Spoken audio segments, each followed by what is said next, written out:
Aujourd'hui, dans les déménageurs de l'extrême. Plonge! On n'y voit vraiment rien. Ça va pas du tout. Un déménagement épique pour sortir un bombardier B-25 du fond d'un lac de Caroline du Sud. Wow!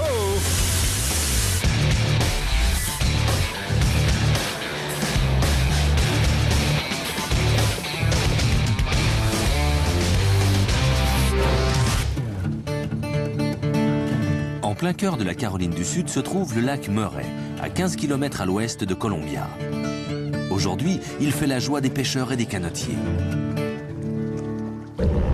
Mais durant la Deuxième Guerre mondiale, il servait à bien autre chose.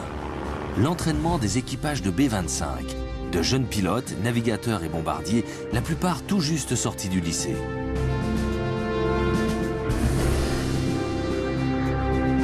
Les bombardiers B-25 comptaient parmi les avions militaires les plus célèbres de la dernière guerre. Ils étaient présents sur toutes les lignes de front. L'île de Lunch, au milieu du lac Murray, a été abondamment utilisée comme cible d'entraînement, si bien qu'on l'appelait l'île des bombes. Le 4 avril 1943, lors d'un entraînement de routine, un B-25 s'écrase dans le lac. On regardait du côté du lac et on a vu deux avions. L'un des deux est parti en direction de Lexington, mais on n'entendait pas l'autre. J'ai regardé et puis tout à coup il y a eu un gros bruit.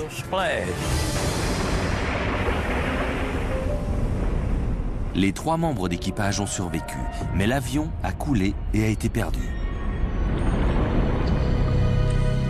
50 ans plus tard, en mars 1993, des soldats de la Navy qui s'entraînaient à l'utilisation du sonar ont repéré l'avion sous des couches de vase au fond du lac à 45 mètres de profondeur.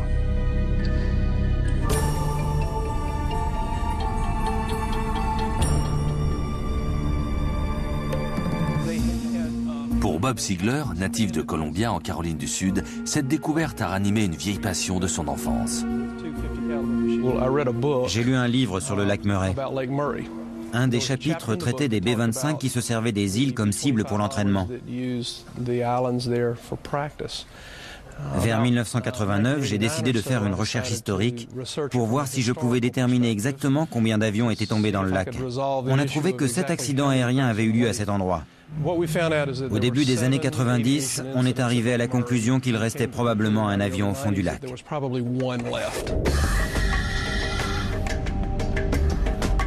Bob a organisé une série de plongées pour aller inspecter l'avion. À son agréable surprise, il a découvert que ce B-25 était un modèle très rare. Il n'y a que 3 modèles C comme ça dans le monde. C'est un avion très rare. Le B-25C est considéré comme un modèle très amélioré, avec des moteurs plus puissants et plus d'armement que d'ordinaire. On sait que le moteur droit ne s'est éteint qu'en touchant l'eau. Il était en marche au moment de toucher l'eau. Comme l'hélice tournait encore, ça a éteint le moteur tout de suite.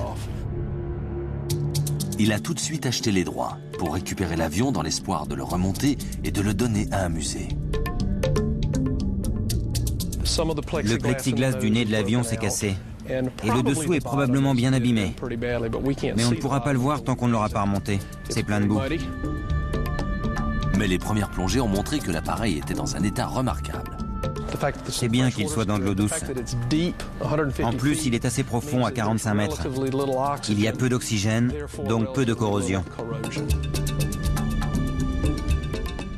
Les plongeurs ne vont pas si loin, donc il n'a pas été vandalisé. Il y a toujours la tourelle dorsale avec 2 mitrailleuses. La peinture est intacte. On voit bien les étoiles sur les ailes et celles sur le fuselage. Le numéro sur la queue est jaune vif et l'étoile est bleue et blanche, facile à identifier.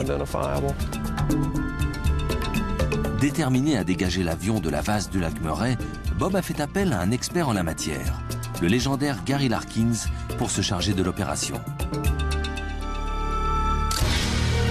Depuis les années 70, Gary a pris en main la récupération de 68 avions historiques.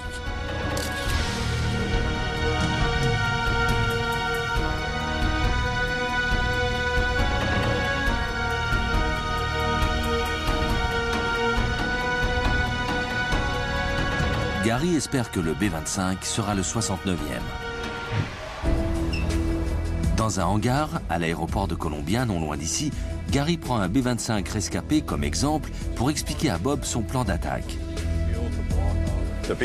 Pour le B-25C qui est au fond du lac Murray, la vase arrive à peu près à cette hauteur. L'avion est donc à moitié enterré. Disons qu'il est embourbé sur environ 60 cm. L'aile droite est un tout petit peu plus haute que l'aile gauche. Peut-être parce que le moteur droit manque. Le côté gauche se serait enfoncé un peu plus dans la boue à cause du poids du moteur. Pour pouvoir gréer correctement l'appareil, on va faire passer une sangle sous chaque aile, puis attacher chaque extrémité des sangles à une barre d'écartement posée sur l'aile parallèlement au corps de l'avion.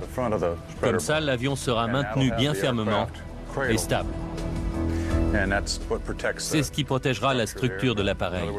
Autrement dit, les sangles ne risqueront pas de broyer le bord d'attaque ou le bord de fuite des ailes. Elles seront maintenues écartées par la barre. Gary a possédé et restauré un modèle de B-25 similaire dans les années 70. Il connaît ce type d'avion comme sa poche. Ici, c'est la partie la plus robuste de l'avion. Cette section est renforcée à l'avant et à l'arrière. C'est un endroit très résistant. Il faudra donc faire passer les sangles par ici. Sur le modèle C, il y avait une tourelle ventrale avec 2 mitrailleuses. On m'a dit que si elle est toujours en place, ce sera la seule tourelle de ce type encore en existence sur un B-25. Bob et Gary n'espèrent pas seulement remonter l'avion, mais aussi trouver des effets personnels ayant appartenu à l'équipage naufragé. Nous sommes au premier jour de l'opération de récupération du bombardier tombé au fond du lac. L'équipe commence par assembler 10 modules de pontons flottants afin de disposer d'une vaste plateforme sur l'eau. Les modules s'amarrent les uns aux autres pour former une seule grande barge. On assemble des sections. Cette section-là est de 2,30 m sur 4,50 m. D'autres sont de 2,30 m sur 9 m. En gros, ce sont des boîtes en acier avec une structure flottante à l'intérieur. Les sections les plus petites pèsent chacune 4,5 tonnes, les plus grosses 6,8 tonnes. Attends, on va mettre celui-là sur le côté pour dégager. Ce sera le 5e module qu'il faudra attacher. Doucement, tranquille. Ils transportent les modules un par un au-dessus de l'eau et les mettent en place puis les amarrent les uns aux autres. La boule s'insère dans le trou. Ok, un coup de marteau et c'est fixé. En fin d'après-midi, la plateforme avec sa cour centrale commence à prendre forme. L'avion sera placé sous la plateforme, dans ce sens-là. Les ailes iront de cette section à cette section, dans la longueur. Pour le récupérer, les treuils descendront dans l'eau directement vers les barres d'écartement posées sur les ailes et iront se fixer aux 2 extrémités. Il faut qu'on puisse soulever l'appareil, le stabiliser et le remonter. On charge maintenant la plateforme avec tout un équipement. Un cadre en acier, des toilettes portables, des compresseurs d'air, du matériel à souder et surtout 2 treuils pneumatiques qui serviront à remonter l'avion. C'est un treuil pneumatique. On préfère éviter les treuils hydrauliques qui cassent et polluent l'eau. Donc on travaille avec des treuils pneumatiques. Avec un système hydraulique, si un câble se cassait, vous pourriez encore pomper jusqu'à 150 litres de fluide avant d'arrêter le moteur. Et ça polluerait le lac. Ça, c'est un compresseur d'air de 12 300 cm3. Donc il fournira toute la pression nécessaire au treuil pneumatique pour qu'il puisse fonctionner à son maximum. Pour finir, ils chargent 4 blocs de béton qu'ils feront descendre dans l'eau et qui serviront d'encre aux 4 coins de la barge. C'est bon, Richard? Oui, vas-y. D'accord, pose-le. Attends une seconde. C'est décentré ou quoi? Comme ça. Tire-le vers toi, Rick. Tire-le.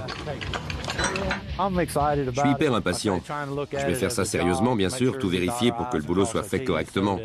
Mais une fois que l'avion sera remonté, je serai vraiment euphorique.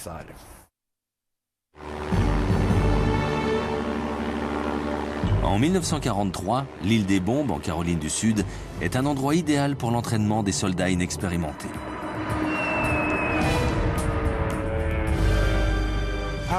Les pilotes effectuaient plusieurs boucles dans le sens inverse des aiguilles d'une montre, puis ils lâchaient leurs bombes à très basse altitude. Mais ce jour-là, avant que l'équipage puisse finir l'exercice, le moteur gauche lâche.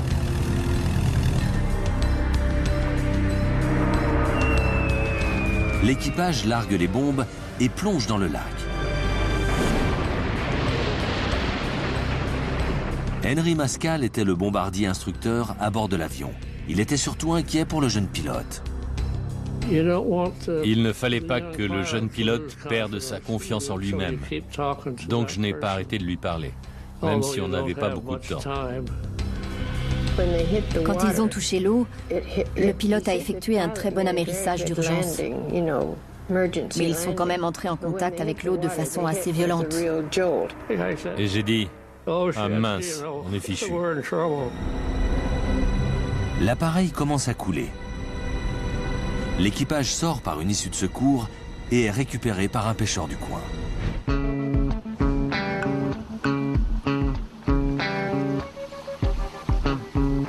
Aujourd'hui, Gary Larkins dirige une équipe de plongeurs. C'est le début de la délicate opération consistant à remonter le bombardier de 10 tonnes à la surface pour le ramener vers la rive. Ils vont attacher des bouées à l'avion pour qu'on sache où il est. Une fois que ce sera fait, grâce à ces balises, la plateforme flottante sera positionnée juste au-dessus du B-25. Faut attraper la ligne. Prêt? Oui. Ok. Chris Elmore fait partie des plongeurs s'apprêtant à effectuer cette opération extrêmement difficile et dangereuse. Le principal objectif, c'est d'attacher une bouée au nez de l'avion. Et si on peut, d'en fixer une autre à la queue. Et de remonter sain et sauf.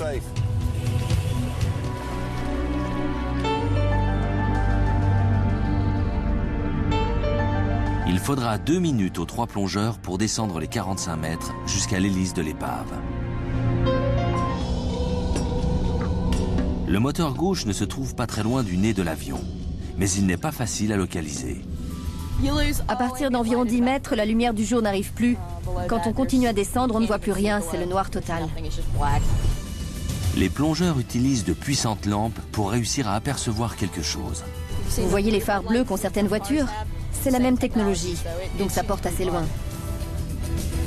Mais lorsque l'on remue la vase au fond du lac, cela crée un épais nuage de boue qui bloque la lumière.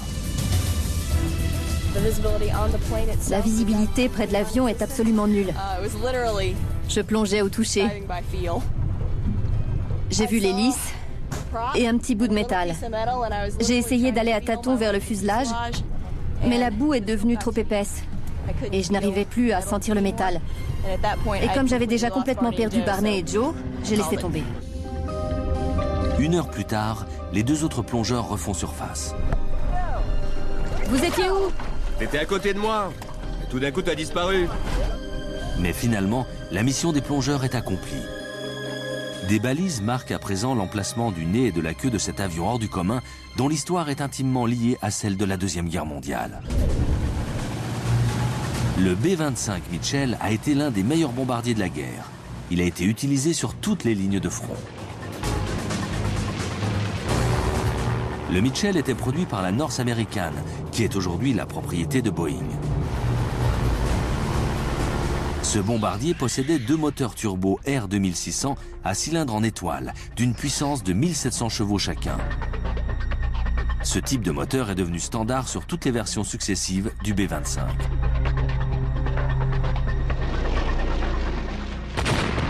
Au cours de la guerre, le modèle C, comme celui qui gît au fond du lac Murray, a été amélioré et équipé de 6 mitrailleuses de calibre 50. Il pouvait transporter 2360 kg de bombes. Pourtant, le B-25 manquait d'efficacité lorsqu'il s'agissait de frapper des navires ennemis depuis une altitude élevée. Le général Kinney, commandant de la 5e Air Force américaine, a eu alors une idée audacieuse, le bombardement par ricochet. Le pilote du B-25 rasait la surface de l'eau. Lorsqu'il arrivait à 300 mètres de la cible, il lâchait sa bombe. Comme une torpille glissant sur l'air, la bombe ricochait sur la surface de l'eau et frappait de plein fouet le navire ennemi. C'était terriblement efficace. Outre cela, le B-25 servait aussi pour le bombardement à moyenne altitude, le mitraillage au sol, le transport, les missions de reconnaissance, les patrouilles anti-sous-marins et l'entraînement. Cet après-midi, la barge arrive et on commence à faire descendre les ancres de béton dans l'eau. Une fois en position, les câbles sont resserrés de façon à ce que la plateforme soit directement au-dessus du B-25. La nouvelle équipe de plongeurs se met à l'eau. Leur mission ? Commencer à gréer l'avion. Les plongeurs vont devoir faire passer 2 sangles sous chacune des ailes. C'est une plongée très technique. On descend jusqu'à 45 mètres, c'est nettement au-delà de la plongée de loisir. À cette profondeur, l'excès d'azote provoque une narcose, l'ivresse des profondeurs, qui vous empêche de réfléchir et ralentit vos mouvements. Pour éviter ça, on va utiliser un mélange gazeux plus faible en azote que l'air normal. Durant 1h30, les plongeurs tentent de faire passer une sangle sous chacune des ailes. Mais la visibilité est si mauvaise que c'est peine perdue. Tout est recouvert par au moins 30 cm de vase. Dès qu'on y touche, en quelques secondes, la visibilité est réduite à quelques centimètres. À certains moments, je ne voyais même pas la lumière que je tenais dans la main. 2 jours durant, les plongeurs descendent et le résultat reste le même.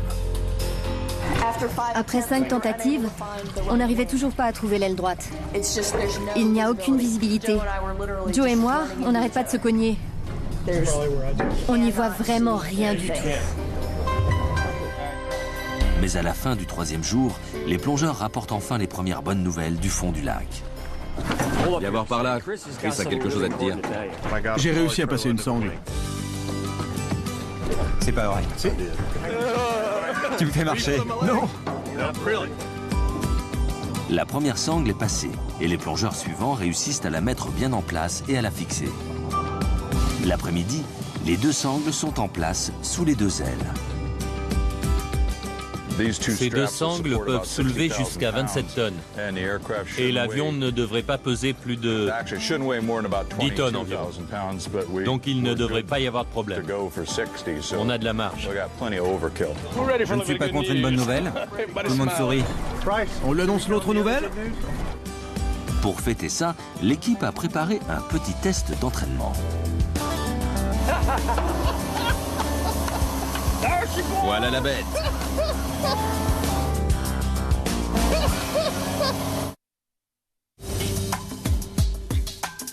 Le lac Murray en Caroline du Sud. Voilà 5 jours que les plongeurs s'affairent pour gréer le B-25 qui gît au fond du lac à 45 mètres de profondeur.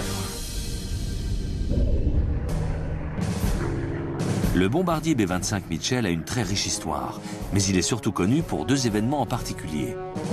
La plus célèbre mission menée par un B-25 pendant la Deuxième Guerre mondiale a été le commando Doolittle. Le matin du 18 avril 1942, 16 B-25 menés par le lieutenant-colonel Jimmy Doolittle décollent du porte-avions Hornet et se dirigent vers Tokyo à plus de 900 km.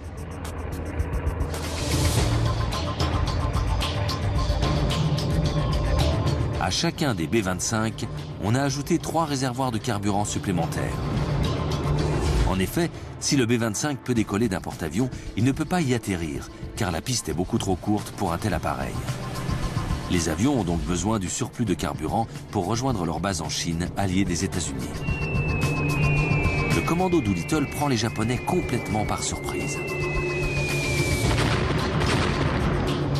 Même si le raid n'inflige que des pertes limitées à l'ennemi, il contribue beaucoup à remonter le moral des États-Unis, qui se remettent mal du choc de l'attaque de Pearl Harbor.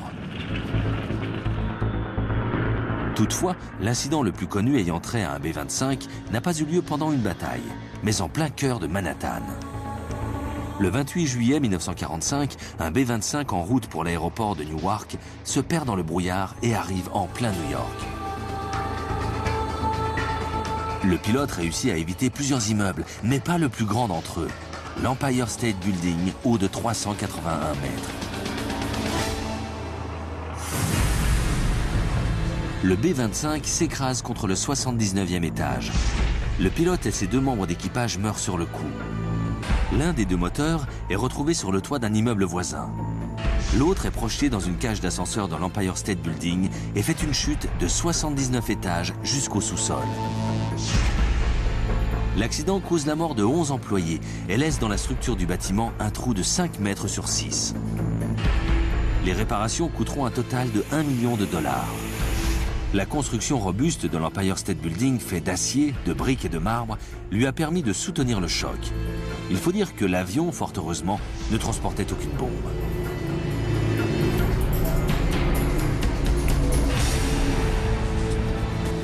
Je vérifie pour l'ouragan. Ophelia est un ouragan de catégorie 1 avec des vents à 135 km/h. Il se dirige droit vers la Caroline du Sud. Les vents commencent déjà à faire tanguer la barge et menacent de l'éloigner de sa position juste au-dessus de l'avion. On craint d'être obligé de quitter la barge ce soir à cause des vents. Il vaut mieux pas se trouver sur une barge en plein lac avec des vents violents. Mais tant que l'ouragan n'est pas arrivé et que l'équipe n'est pas obligée d'évacuer, le travail continue. Avant de pouvoir treuiller le B-25, il faut faire descendre 2 barres d'écartement au-dessus de l'épave et les attacher aux sangles passées sous les ailes. Chaque barre d'écartement sera placée sur une aile. Pour l'instant, tant qu'elles ne sont pas attachées, on utilise le treuil pour les descendre et les positionner juste au-dessus de l'avion. Ensuite, les plongeurs devront les mettre exactement en place, toujours avec l'aide du treuil.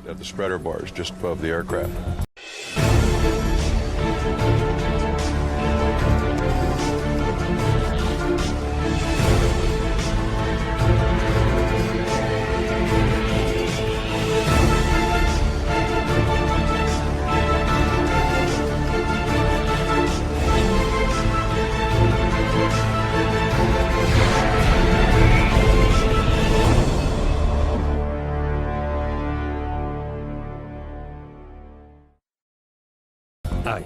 Tu t'es fait mal? C'est une opération délicate. Ces barres en acier de 180 kg pourraient facilement endommager l'avion. Et il ne sera pas facile pour les plongeurs de les manœuvrer sous l'eau. L'équipe abaisse la première barre. Comme les plongeurs ne pourront pas communiquer avec les préposés au treuil sur la barge, ils utiliseront des bouées pour signaler quand la barre sera en position au-dessus de l'aile.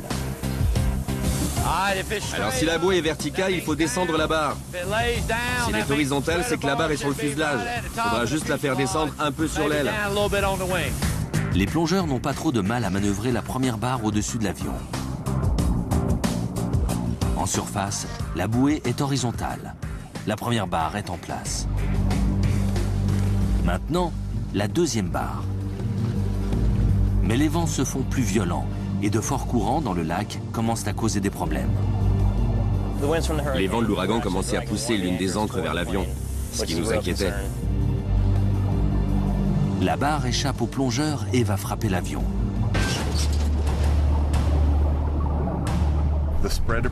La barre s'est encastrée dans le cockpit. Maintenant, elle est coincée dedans. Et on n'avait pas assez de mou pour la dégager de là. Quand on est allé voir, elle était coincée jusqu'ici. D'accord. Je vais voir si je peux la repositionner et j'espère la fixer comme il faut. Souhaite-nous bonne chance.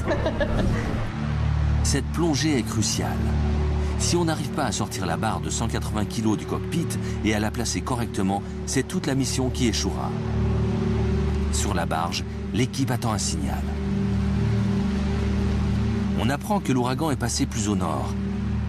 Mais il n'est pas question de fêter ça tant que la deuxième barre n'est pas en place. Au bout de 40 minutes, une bouée horizontale fait surface. La deuxième barre est fixée.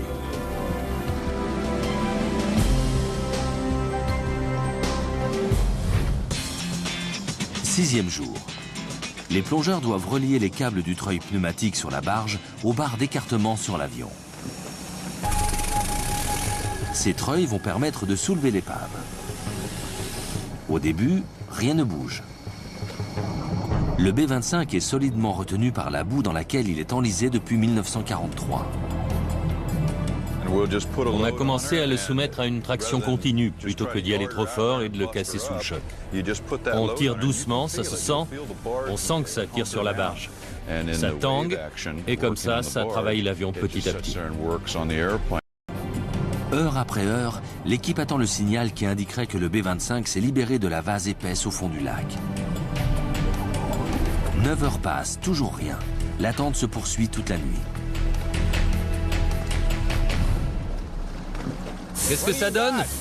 Soudain, après 16 heures de pression constante sur les câbles, de l'huile et du fluide hydraulique apparaissent à la surface. Tu l'as? C'est bon?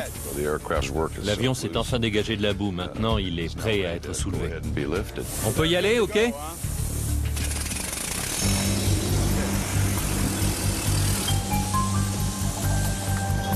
Il est trop dangereux pour les plongeurs d'être dans l'eau tandis qu'on fait remonter le B-25.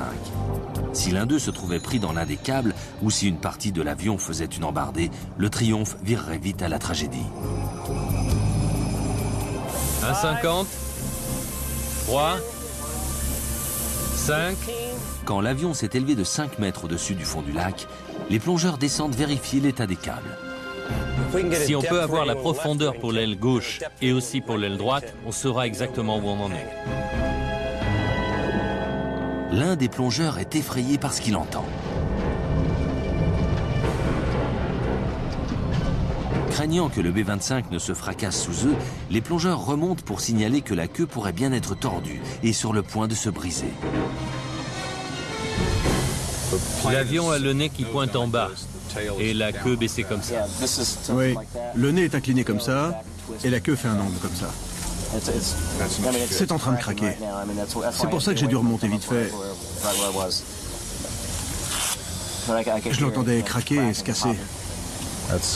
Ça va pas du tout. C'est bien trop lourd. Il y a énormément de vases sur l'avion. Il y a une vraie montagne dessus. Il faut enlever tout ça. C'est ça qui cause le problème. Ok. En attendant, il faut juste espérer que l'avion va rester entier.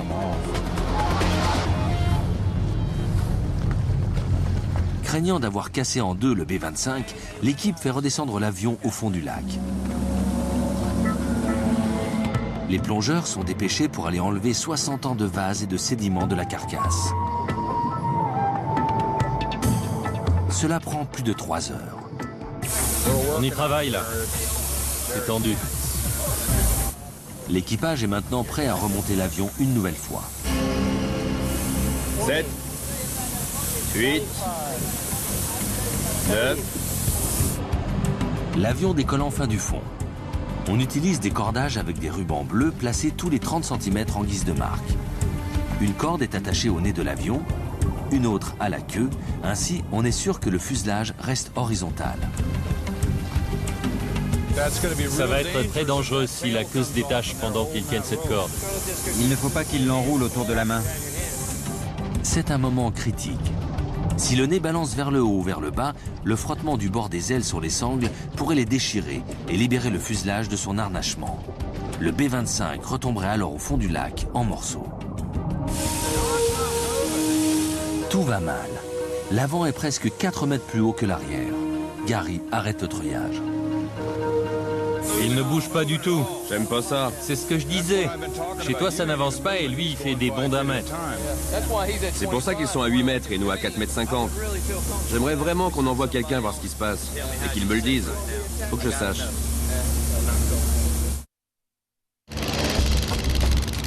Cela fait une semaine que Bob Siegler, avec l'aide de l'expert Gary Larkins, a commencé sa quête pour récupérer un B-25 échoué au fond du lac Murray, en Caroline du Sud.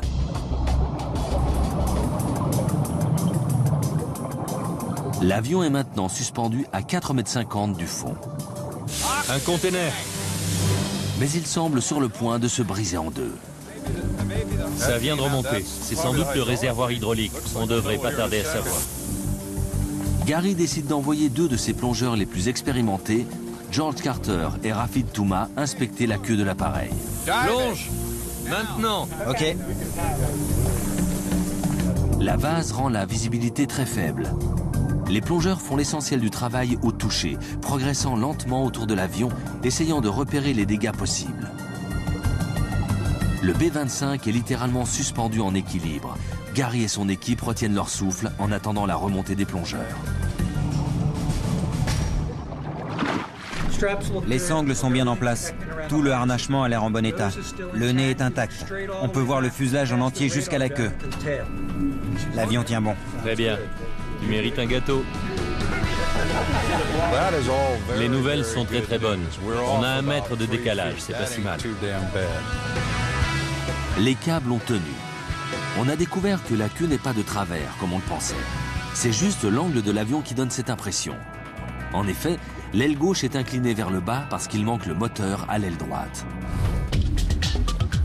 À la tombée de la nuit, l'équipe reprend la lente opération de remontée du B-25. À une vitesse de 3 mètres par heure, sans compter les pauses périodiques pour vérifier que l'avion reste bien horizontal, ils en ont pour toute la nuit. Un moniteur est connecté à une caméra sous-marine pour permettre à l'équipe de repérer le moindre signal alarmant. Ça a l'air bien parti. Ça va même au-delà de mes espérances. J'ai hâte de voir cette tourelle ventrale. Le B-25 se rapproche lentement. À 4 heures du matin, le fuselage fait enfin surface. On va voir le nez en premier. L'avion est maintenant fixé sous la plateforme. L'équipe fait lentement les 3 km qui la séparent du rivage. On fait halte avant que le ventre de l'avion ne racle le fond rocheux du lac. Et on met l'ancre dans 4,50 m d'eau. À l'aube, l'équipe de la barge voit enfin pour la première fois le B-25 à la lumière du jour. Il est magnifique. Beau travail.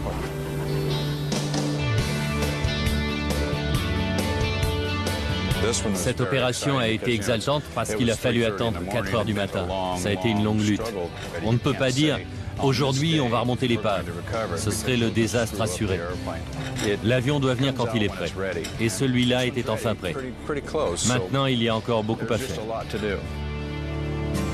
Une grue d'une capacité de 250 tonnes s'apprête à faire le transfert sur la rive.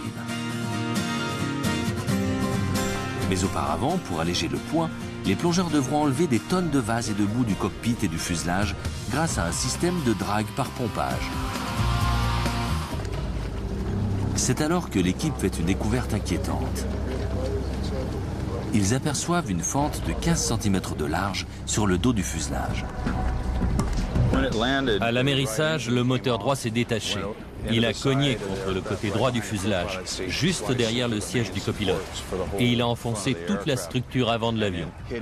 Et quand le B-25 a touché l'eau, tous les boulons à l'avant de l'appareil ont été arrachés sur 15 cm. Si les boulons encore en place sont rouillés et qu'on essaie de soulever le B-25 dans cet état-là, tout l'avant de l'appareil pourrait se détacher. Avec cette grue, l'avion va se retrouver à 20-25 mètres en l'air. Je n'ai pas envie qu'il s'écrase encore pour son premier vol depuis 63 ans. Darrell et John apportent une entretoise en acier qui sera posée le long du fuselage. Des sangles feront le tour de l'appareil en passant par cette entretoise, de façon à soutenir le nez et la queue du B-25. C'est bon, baissez doucement. On va le mettre en position. On démonte la section arrière de la barge.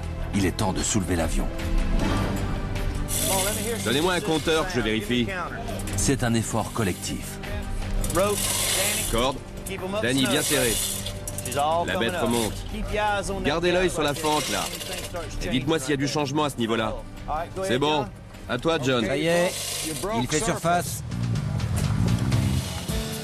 L'avion est soulevé petit à petit. Le dôme de plexiglas de la tourelle pointe à la surface. Fait remarquable, il est intact. Les plongeurs le démontent afin qu'il ne soit pas endommagé pendant le dernier déplacement. D'abord commercialisé en 1936 par Otto Haas et Otto Röhm, le plexiglas a été régulièrement utilisé au début de la Deuxième Guerre mondiale pour les verrières des cockpits et des tourelles. Celle de ce B-25C servait de support à 2 mitrailleuses rotatives de calibre 50. Laissez l'eau s'écouler. Ne le cognez pas contre la plateforme. Oui, par là. Joli travail. Parfait état. Très beau. En fin d'après-midi, on procède au transfert de l'avion. Doucement. Les plongeurs et les membres de l'équipe travaillent de concert pour préparer le B-25. À la tombée de la nuit, on démonte les dernières sections de la plateforme. Par ici. La plateforme ne porte plus le poids de l'avion. Quoi qu'il arrive, il n'y a donc plus d'autre solution que de le sortir de l'eau. Plus de retour en arrière possible. Direction la plage. Les responsables de l'opération, Bob Siegler, Bill Vartorella et John Hodge savourent enfin ce moment tant attendu. C'est super, je suis heureux et soulagé. C'est un grand jour. Ça fait 16 ans qu'on l'attend. Une dernière vérification et Gary fait signe au grutier de commencer à soulever l'avion de 10 tonnes hors de l'eau. C'est parti. Ça fait vraiment peur.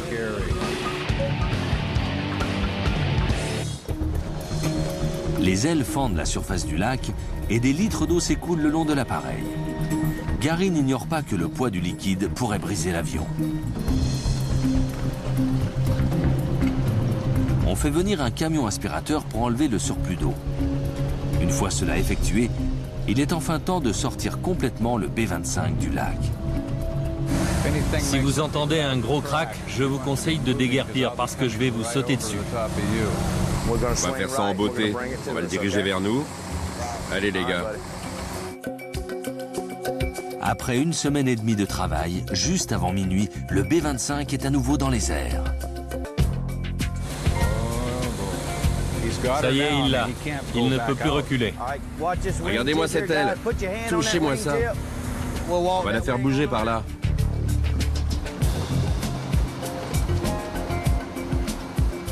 Ne reste pas sous le moteur, Johnny. Il pourrait se décrocher à tout moment. Faites-le avancer aussi loin que possible. Je vais à l'arrière et je vous ferai signe. Encore un peu. C'est bon. C'est bon? Super, j'adore. Descends, oui. Fais ce que tu dois faire, pour moi c'est super.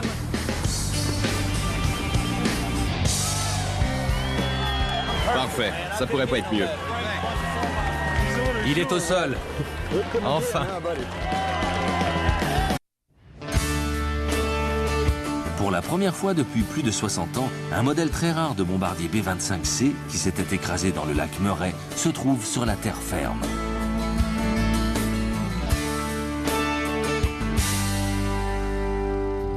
L'avion va être remis au musée de l'aviation de Birmingham, dans l'Alabama, où il sera restauré et exposé. Les responsables du musée examinent l'appareil en entier pour la première fois. Voilà les freins. La roue devait être là, le pneu était énorme. Jusqu'ici, la partie intérieure de l'avion était enfouie sous la boue et la vase. Il était à moitié enterré, donc on en voyait que la partie supérieure. Mais quand il a été dégagé, on a pu l'observer de plus près et on a vu ça. Vous voyez ? Toute la partie avant a été déchirée en deux et écartée de 30 cm. Ça s'est sans doute produit quand il a heurté le fond. Peut-être quand il a touché l'eau, mais plus probablement quand il est tombé au fond. C'est une vraie coquille d'œuf. Regardez la queue. On pourrait passer un doigt à travers le métal. C'est incroyable qu'il soit arrivé jusqu'ici. Certaines parties de l'avion sont encore dans un état remarquable. Il reste encore des morceaux d'étoffe sur la direction, ce qui est vraiment incroyable. J'avais jamais vu ça. Après tout ce qu'il a subi avec la boue, le lac et tout le reste, il reste encore des bouts d'étoffe accrochés. Des volontaires du musée sont déjà au travail pour nettoyer l'intérieur de l'avion et découvrent des trésors inestimables. Voici un calculateur de vol V6B. On l'a trouvé à côté du navigateur à l'avant. Ça, c'est une radio portable. Il fallait ça pour communiquer en ce temps-là. Et voilà le bouton pour le largage des bombes, avec son couvercle de protection. Il manque une petite goupille, mais enfin, on voit bien comment le bombardier lâchait ses bombes. La plupart des B-25 utilisés pendant la Deuxième Guerre mondiale ont été dépouillés de leurs instruments, de leurs jauges, de leurs cartes de navigation, de leurs mitrailleuses et de leurs parachutes. Mais le lac Murray a protégé celui-ci des pillards, gardant bien à l'abri cette bête de combat et tout ce qu'elle contenait depuis le 4 avril 1943.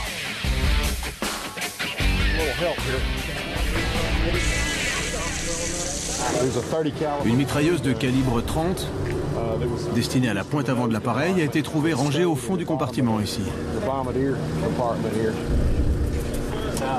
On peut voir le canon. Hier, on ne savait pas encore qu'elle était là. Voilà la gueule de l'arme sous le jet d'eau. Ça, c'était destiné à vérifier l'altitude. Ça servait au bombardier à positionner sa bombe le plus efficacement possible. C'est en très bon état. Il faudra le nettoyer, mais sans frotter trop fort non plus. Ce qui est super, c'est qu'on a tous ces calculs au crayon au dos du disque. On s'en servait de brouillon. On essaie de racler la boue jusqu'à ce qu'on trouve quelque chose dessous. Mais surtout, on la verse sur ce tamis là en bas. Dans la boue jusqu'au coude, Robert Sigler savoure tous les instants. Voilà 16 ans qu'il rêve de cela. Ces 10 derniers jours, ce sont les plongeurs qui ont fait tout le travail, sous l'eau. Harnacher l'avion, etc. Le personnel du musée et moi, et ceux sur la plateforme qui n'étaient pas des plongeurs, nous avons surtout été des observateurs jusqu'à présent. Aujourd'hui, c'est la première fois qu'on a enfin l'occasion de toucher l'avion et de se mettre physiquement au travail. On a passé toute la journée à enlever de la boue de l'avion. On en a retiré des quantités phénoménales. On utilise des lances d'incendie pour nettoyer. Je crois qu'on a réussi à enlever le plus gros. Une découverte inattendue concerne une tradition qui a commencé pendant la Deuxième Guerre mondiale. La carlingue d'un avion, avant son baptême du feu, était décorée de dessins qui rendaient hommage à une femme, à une petite amie, à une star de cinéma ou à un dessin animé. Betty. Ici on dirait Laney, Irène. Et puis au crayon sur le côté on lit contrôle mauvais. On verra si c'est approprié ou non. À l'intérieur, les travailleurs voient enfin les restes des périscopes et des mitrailleuses. Voici la tourelle ventrale rétractable, que j'attendais depuis longtemps. Elle est encore dissimulée par des sédiments et par la rouille. Mais divers éléments confirment l'existence de la tourelle ventrale, l'une de seulement 4 connues dans le monde. Je ne crois pas que cette tourelle ait jamais servi à abattre un avion ennemi. En fait, c'est presque impossible de toucher un avion de chasse allant à 400 ou 500 km/h avec une petite pièce comme ça. C'était infaisable. Donc on a éliminé ces tourelles. C'était du poids superflu. Autant qu'on le sache, celle-ci était la seule encore en place dans son avion d'origine. C'est un grand moment pour Bob et Gary. L'avion avait son lot de mitrailleuses au complet. Il y avait 4 Browning de calibre 50, 2 en haut et 2 en bas. L'une d'elles est ici. On voit qu'elle est tordue parce qu'elle a cogné le fond. C'est pour ça qu'on voit un canon et pas l'autre. Mais les deux semblent être restés bien solides. Il s'agit d'une mitrailleuse Browning de calibre 50. Cette section est la partie du canon qui est refroidie par l'air, c'est-à-dire que l'air circule dans et autour du canon. Ça fait partie du mécanisme d'alimentation. C'est en bon état, c'est de l'acier inoxydable. En nettoyant le fuselage, il découvre un article personnel appartenant à l'un des membres d'équipage encore en vie.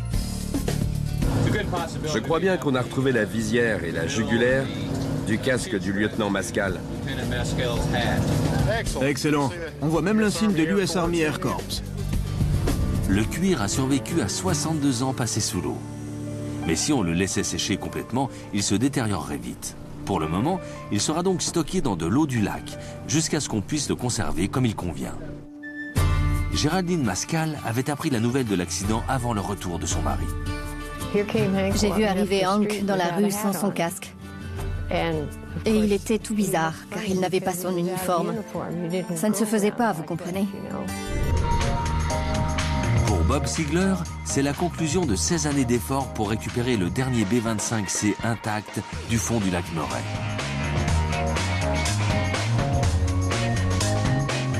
Pour les volontaires du musée, c'est en revanche le début d'une longue restauration qui prendra environ 10 ans et reviendra à plusieurs centaines de milliers de dollars. Quant au lieutenant Henri Mascal, la vue des images de son ancien avion sorti des eaux a déclenché en lui un flot de souvenirs. Le B-25 a survécu pratiquement intact. 62 ans. Je suis étonné qu'il soit en si bon état. Grâce à Gary Larkins, qui vient d'ajouter un 69e avion à la liste impressionnante de tous ceux qu'il a récupérés, et grâce à son équipe, une pièce d'aviation très rare a pu être préservée pour la joie des générations à venir.